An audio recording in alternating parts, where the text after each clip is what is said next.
Morning all, welcome to a Monday preview. Very rare we do a Monday preview. But we've got jump racing today at Uttoxeter. We're back in the swing of things. Uttoxeter today, Newton Abbot, Stratford and Market Raising all this week to keep jump fans happy. Hurrah. It is Newmarket as well to the end of the week, and I'll be covering Newmarket on the Daily Punt, but for the jump stuff I'll be doing these vids as and when time allows, and time does allow this morning. We've got a little bit of time. It's a little bit on the hoof this, as I'm going through the card. I've got no notes or anything, so when I looked through the card yesterday, there were one or two sort of interesting ones I wanted to point out. And one of them's in the first act of the 12.55. It's not a bet, but I just want to watch the horse today to see how he travels. This is a 2 mile, first division of a 2 mile novice hurdle where I think Mark has probably got it right. I think either Dusty's Choice, having first one for Fergal O'Brien, won a bumper up at air on softer ground last season. It will be on the quick side today at Uttoxeter, but it won't be lightning quick. It's just fast sided good. So I think either him or Ginistrelli probably wins the race. Ginistrelli representing Ollie Murphy, 4 winners at Southall last week, so they've obviously hit the ground running. The one I was interested in with a view to the future was No Quarter Asked, I should say. Who gets a tongue tie for the first time today. The interesting thing for me is he finished second, first on his debut last April 2019, finished second to Equistanza, who was trained by the Bowens, and No Quarter Asked was with the Crawfords at the time, who trained over in Northern Ireland, I think near Antrim. And then the horse went to auction, and it's ended up in Peter's Yard. I think it's the Roddy Fullergar colours, I think. Yes, and it's ended up in Peter Bowen's yard. So they obviously thought a bit of Equistanza, and the fact that No Quarter Asked got within a couple of lengths of it, they obviously like that form, and they've bought the horse. Now, since then, it's been disappointing. They had one go at Southall with it when I was there, and I didn't think it was fitting the paddock that day. I thought it would definitely come on for a run. That was in July. We didn't see the horse again until December. So whether they've just given it time or whether there was a bit of an issue, I don't know. Then it's had 3 runs on soft and heavy ground, which I don't really think it liked very much. It certainly wasn't progressing, but back on better ground, tongue ties on now. Just want to see it travel a bit better. If it does, then there's some hope for it once we sort of go into handicap hurdles in a couple of runs' time. He'll need this and another run to get himself qualified for a mark. So it's a watching brief, but I'm just interested more than anything in how he travels. The 125, Timoshenko's now a price where I sort of want to take it on 7 or 4, because I just wonder whether, I do worry 2 mile over hurdles might not be far enough for it. I think it'll probably want a bit further and might just get tapped for a turn of foot. I don't know. The trouble is finding something to beat it. I thought that, obviously Grey Spirit, another Ollie Murphy one that's rated in the 80s. This will be what he wants, I think, a fairly sort of sharpish 2 mile on decent ground. He's been putting up 5 to 4. He's the most likely winner, but at the prices, I'm half tempted with Rock on Tiger now. He's 5 to 1, and in a race where you can just put the red pen through plenty of these, he's now looking a bit of an each way bet to nothing. I'd have him a little bit short, I think, than 5s. I like the horse. I've seen him a couple of times in the flesh. He's definitely got plenty of scope for hurdles. I think he'll win races, if not today. I was quite taken with him at Huntingdon when he finished to Book of Invasions, when he stayed on really nicely from that, travelled well, stayed on well off the turn, and only got beat about 5 lengths in the end. So I think there's races in Rock on Tiger. I think he's now sort of approaching each way bet to nothing stakes, with me not really liking Timoshenko that much. That's followed by a 2 mile handicap hurdle that looks an absolute spin up.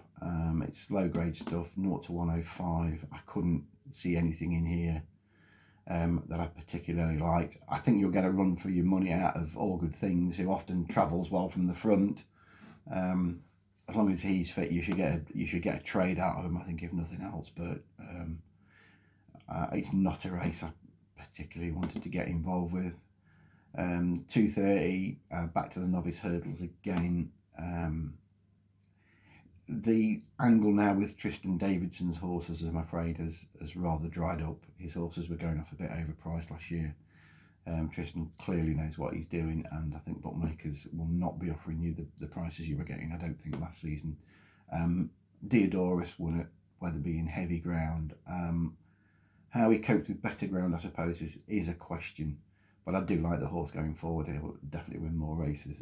His capabilities have been shoved in 13:08, and again, it was always, when I first looked at it, I thought, well, you know, I sort of want to take him on. Having already been beaten at 6-5, but he did progress off of that a little bit at Fakenham, and it wasn't an awful run at Kempton last month to blow the cobwebs away. So I think he's probably the likely winner. But again, not a race I can get very excited about. I'm happy to sit it out and just watch, I think, to be perfectly honest. A better handicap hurdle follows. It's a 0-140, although the top end's only 133, so it's a sort of class 3.5 really. There's one or two in here that you can give massive chances to if they bounce back to form, not least Shanty Village, who off a mark of 131 looks well treated. Similarly, Ennis Coffee Oscar, I think he's probably the really interesting one in the race. He's now off 129, and that looks very low. If you go back to his form of 2018, when he was mixing it in graded company, they thought him good enough to have a go at the Albert Bartlett.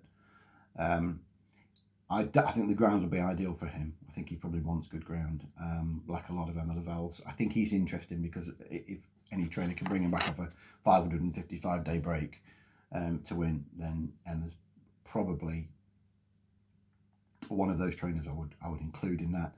The front pair is Sir Robbie. I think he's probably still towards the top end of his mark, Sir Robbie, but he loves Uttoxeter and he acts on most ground. And that's a given, who was progressive towards sort of autumn, late summer, autumn time last year. They're the favourites, but I think the interesting one for me in the race is Ennis Coffee Oscar. He's at 6.5, small win bet material for me. Then the Summer Cup listed race. Now then, following games here.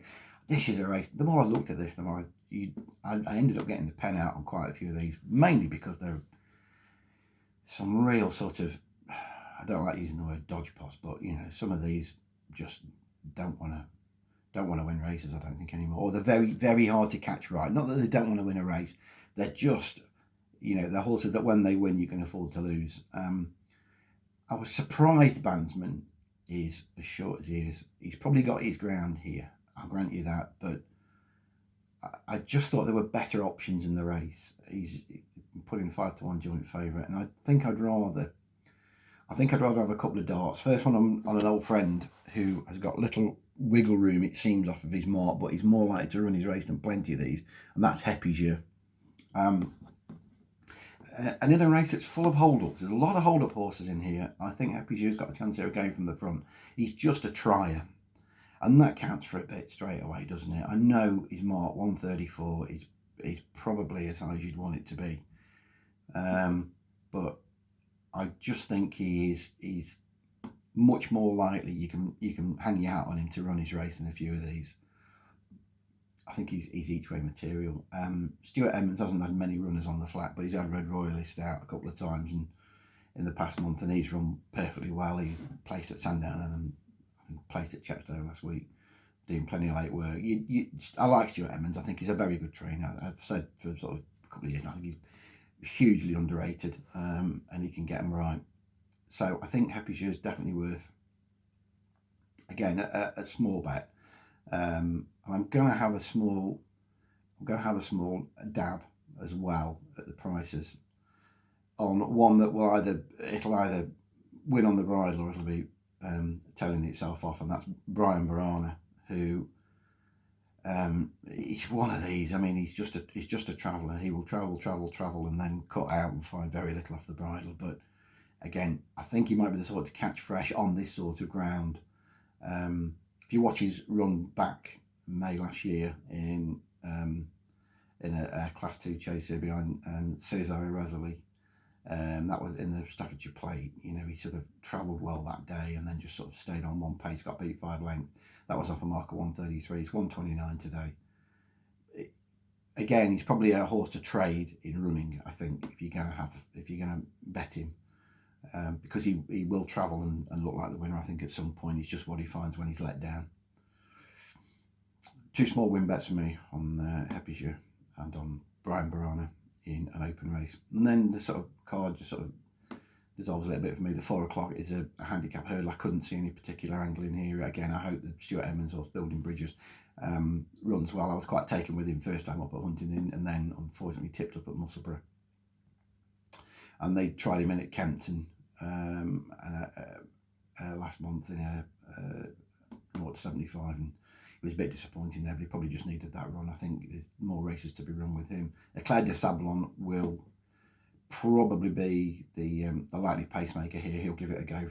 He'll give it a go from the front. You should at least get a run for your money out of him with conditions ideal, but not a race I particularly thought I wanted to get involved in. And similarly, the 4:30.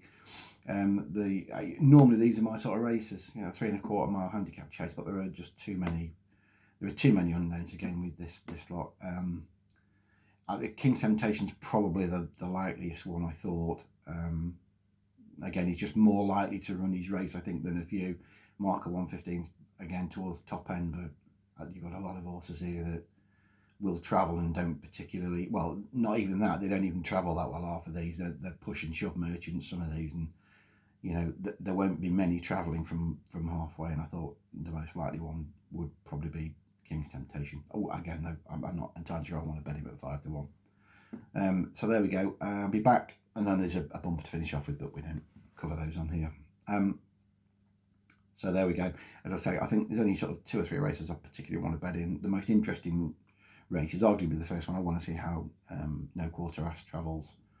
I think going forward he might be one of the more interesting runners on the card. Best of luck then. If I get time, I will cover off Newton Abbott tomorrow, but I am going for a haircut. Cheers, guys.